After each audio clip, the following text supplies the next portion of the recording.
लक्ष्मी अष्टोत्तरशतनामावलिः। ॐ प्रकृत्यै नमः। ॐ विकृत्यै नमः।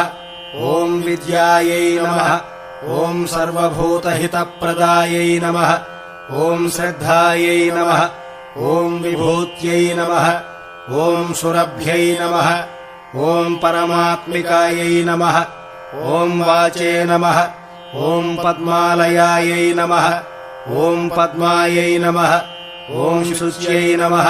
ॐ स्वाहायै नमः। ॐ स्वधायै नमः। ॐ सुधायै नमः। ॐ धन्यायै नमः। ॐ हिरण्मय्यै नमः। ॐ लक्ष्म्यै नमः। ॐ नित्यपुष्टायै नमः। ॐ विभावर्यै नमः। ॐ अदित्यै नमः। ॐ दित्यै नमः। ॐ दीप्तायै नमः। ॐ वसुधायै नमः।